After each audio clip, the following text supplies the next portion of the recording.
Hey, y'all, this is Driver. So we are back on ATS again. Got us a load of limestone here in this little short dump trailer. We're still in the outskirts of Fort Worth. Remember, I was talking on the last video about how we were more in Waco than we were Fort Worth, but um, anyhow, they had a load here that was going down to Waco, Texas. There was another load I was actually going to do that was going to go down to Houston. I'm going to show you on the map real quick. Um, that load was picking up down here. And so it was wanting us to make a 120-mile drive all the way around this way, back over to here just to pick this load up. And I was like, that's not really worth it, in my opinion. Just to, run a run that's only 300 miles. This load was already here and it goes down here to Waco, and it's a 121-mile run. So, I mean, it kind of makes more sense to do that. So we're doing that for our run today. And but before we get started on our run, I want to talk a little bit more about weather stuff. Um, we have some weather coming in this area where I live at that I was wanting to talk about. So I'm going to switch this over to the desktop. So we'll be back in just a sec. All right, guys. So here we are on my desktop here. I have a web browser open. The website we are looking at here is called windy.com. I use this for a multitude of other things, and I could go over that at another time if people are interested in this website, but it's pretty well self-explanatory. This is basically the same thing you would look at kind of like with like Weather Channel, any kind of weather program or app, website, whatever you want to call it, that you may use in the real world. And this is still real world. Lucky for you guys, you're not hearing all the clicking I'm hearing, and I'll explain that in a minute. But currently, what I'm looking at is hurricane trackers. Now, for those that may not know, I do live in Florida, and right now we're watching Tropical Storm Helena. I think that's how they're calling it, or it's Helen. I'm not really sure. Anyways, that storm currently has a wind speed of 60 mile an hour, and it is tracking this direction. So right now we actually have three hurricanes in my area. One down here outside of Mexico, Hurricane John, or actually Tropical Storm John. I think it weakened. I think it was a hurricane. I believe this hurricane here has made landfall and it's kind of went back in the water. It's kind of just doing a dance out there. I was watching a video before I started my video, and there was a lot of mudslides and flooding going on down there. We have another hurricane that I'm not too concerned about yet, but we keep my eye on. It's 98L. It's currently just a tropical depression. This could go this way, and question is where will it go? But the main focus of our talk here is Helen, or Helena, however you want to call it. So I'm going to zoom in here, and the clicking I'm talking about, if you see the little highlightings here every so often, that's lightning strikes, and it's making a click sound, almost like a typewriter in my ear. And I've tried to mute this stupid thing. Let me see here. I don't really want to mute the site altogether, but y'all can't hear it, but I can. So anyhow, the hurricane we're watching is down here, and currently right here, right at the moment. And that was today at 1 a.m. It's currently 2:43 in the morning for me. No, I'm not up late. I'm up early. Been up for about an hour.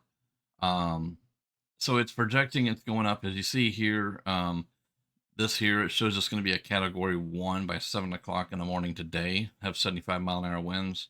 Tomorrow by 7 a.m. it's going to be a category 2 and 104-mile-per-hour winds.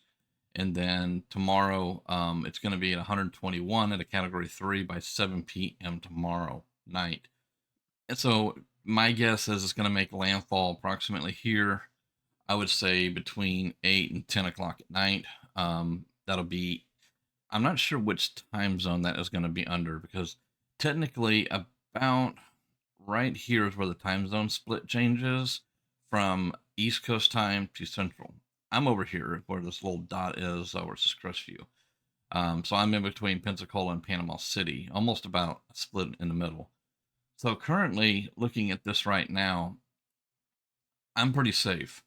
The hurricane they're tracking is saying it's going to go over here. It's going to head to Tallahassee.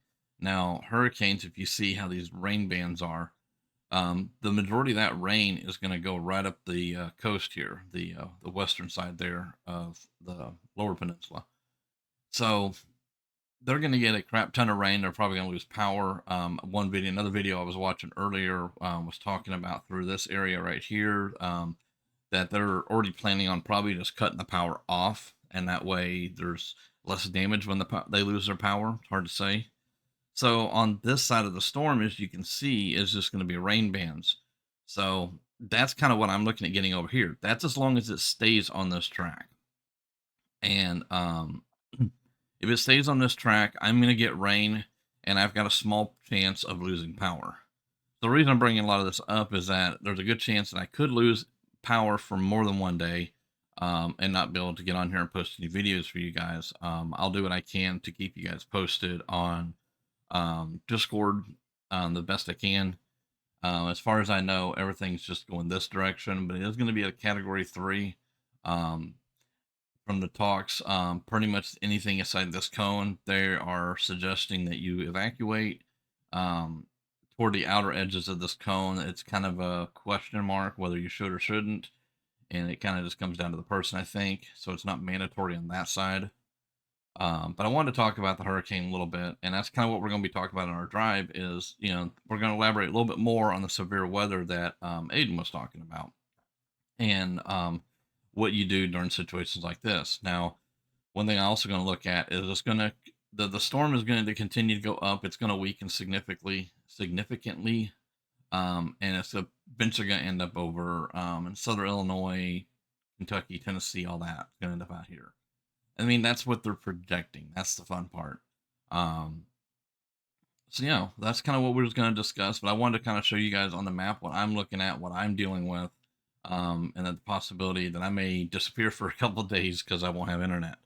Because that's one thing about it. When I lose my power, I'll lose obviously the house internet.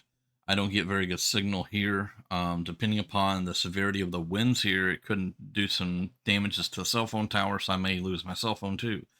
Obviously, trying to keep that thing charged up is going to be a trick.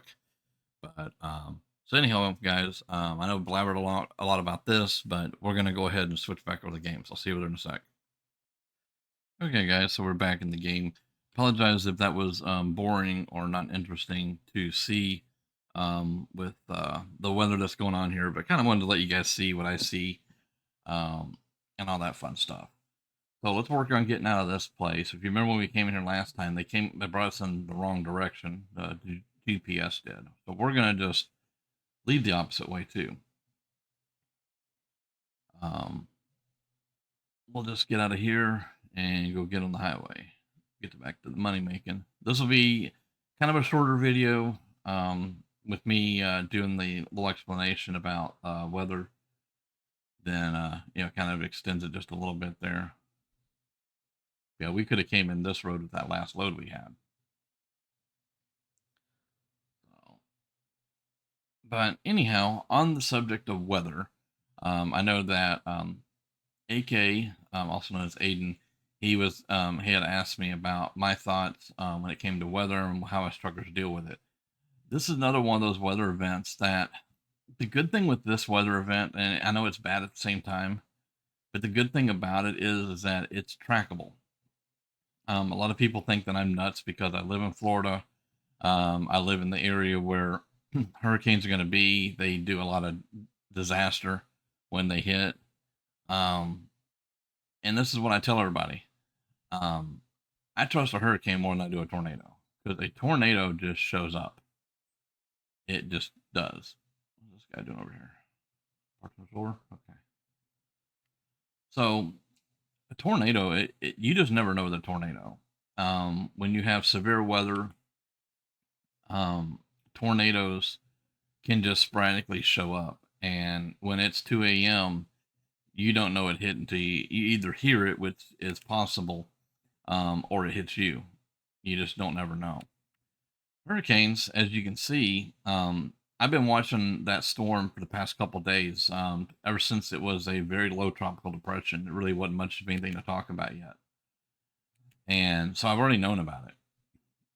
And the nice thing about it is if they come on there and say, hey, it's heading for Panama City, which is about an hour from me, and it's still going to be at a category 3, I'm packing my crap and I'm out of town. I'm gone. So I'm not going to fiddle fart and wait around for nothing. So in the impacts of that with a truck driver is years ago, truck drivers didn't have the tools that we have nowadays. And the tools that I'm speaking of are the tools that everybody uses all the time.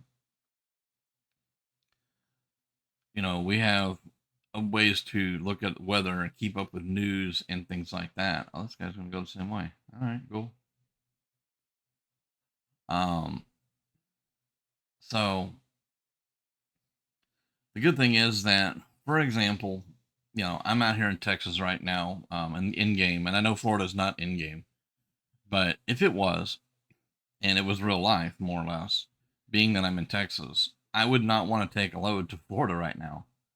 The only way that I would take a load to Florida is if I knew I could get in and out before that hurricane hit. And also the track north of there where it's going. I don't want to be anywhere near that. So there's a lot of that to keep in mind, um, with storms, and that's why I'd rather deal with a hurricane over a tornado, because at least I can track the darn thing. I know where it's going and what it's doing. Slow down here a little bit for this ramp. Okay, 45 wasn't what I had in mind, but we'll go with it. So yeah, I wouldn't, like I said, I would keep my eyes open. I would track what that hurricane is doing or that storm, and I would make a decision on what do I need to do. In my personal opinion, I wouldn't be going to Florida right now. Um, Even with where I live right now, if I was still doing hot shot or even trucking, and the company I was working with or for called me up and said, "Hey, man, we got a load that we need you to take to, Tampa right now." Um, I would tell them where to fly a kite, and it wouldn't be in a windstorm. So it just, you got to be smart. And I'm not saying that people are idiots. What I'm saying is that you have to use your common sense when it comes to weather and stuff. Um, it's just like anywhere else in the country. I mean, you think about it, that a bad snowstorm is coming in. The weather people are predicting that there's going to be 2 foot of snow and the roads are going to become impassable. Is it worth it to put yourself in that kind of danger? I think not. But, some people will. There's people out there. It's not that they're stupid. I'm not saying that they're dumb and they just have to be out there. Some people just want to see it. They want to experience, what's going on out there. And in ways, I can't blame them, because when certain weather phenomenons happen, we don't want this exit, do we? When certain weather phenomenons happen, you kind of would like to experience it firsthand. You take somebody that's never seen the snow, never ever seen snow in their life, and that would be pretty much any natural resident of Florida and maybe southern Alabama. We get snow down here maybe every 10 years, once every 10 years. And when I say we get snow, you see it fall, it hits the ground, it melts immediately, and that's that. Up north, you get a lot of snow. You can make a snowman. We don't get that down here. So, when they say, "Oh, hey, we're gonna get a little bit of snow and the roads are gonna get nasty," because we don't have the equipment to keep the roads passable. So people are gonna go out anyways, even though the government will say, "Hey, don't go out." The roads are gonna be impassable. You might get stuck in places and all this. People still do it. And it's not because they're stupid. It's because they're curious. We are all curious bodies. Um, we are. We're about where we're going, guys. So, yeah, I mean, it's just one of those things. I don't blame people for getting out. I don't agree with them doing it, especially when they're ignoring an order. And I'll use one last example here since I find my turn this way, I guess.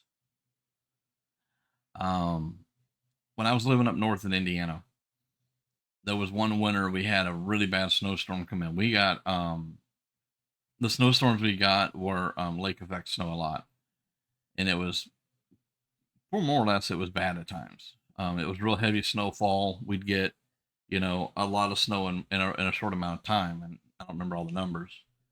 So at one point, the whole county and actually the surrounding counties around me all went into, it wasn't exactly a state of emergency, but they went into a mode where they basically said they didn't want you out. The only people that were allowed out were the law enforcement was allowed out, obviously. Anybody with that involved with EMS of any sort, whether it's fire department, ambulance, those kind of people. The people that were allowed to get back and forth to work were the people that was in those jobs.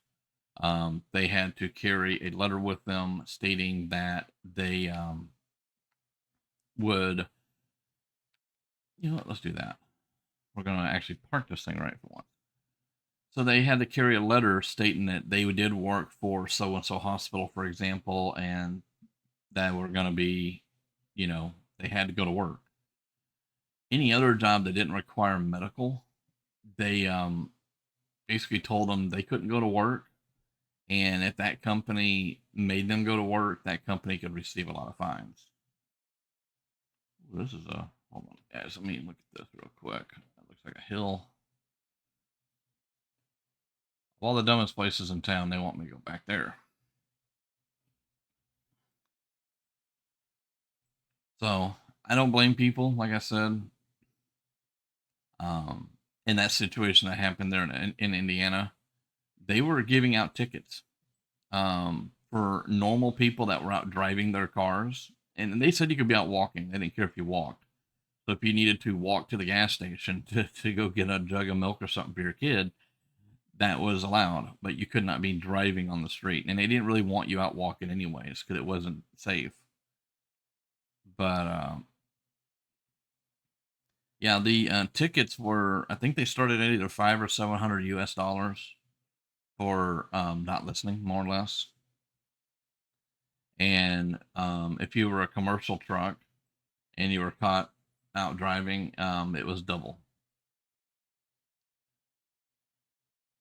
So, all right, guys. Well, we're delivering. So yeah, that's pretty much what I wanted to touch on. It mostly more about letting y'all know what's going on with me. That there's a good chance that I may or may not be on here. So what I am gonna do, um, real quick, we'll look at this. So we made $2,968. It was a short run, guys. So we didn't make a whole lot of money on that. I'm gonna record a couple of videos back to back, and I'm gonna kind of stagger them out to release over the next few days. And the only reason I'm going to do that is due to the weather. Sometimes I do that if I'm planning on being out of town or something like that. But with the weather coming up, and me not knowing, I'm going to try to put out a couple more videos to release over the next few days that you guys will be able to see. So those will be out. But other than that, there won't really be any content from me possibly for the next few days after that. There definitely won't be no live streams if the weather's out, obviously. So I just kind of want to let you guys know about that, kind of talk about the weather situations and things like that, and all that good fun stuff. So anyhow, guys, I appreciate you riding along with me. I know it was a short trip, but it was a little bit lengthy video for the short trip. But I hope you enjoyed, and I'm going to get something put together next for us. It's probably going to be a night run, obviously, but I'll see what I can come up with. So with that being said, guys, I hope y'all have a great day, and I will catch you on the next one. See ya.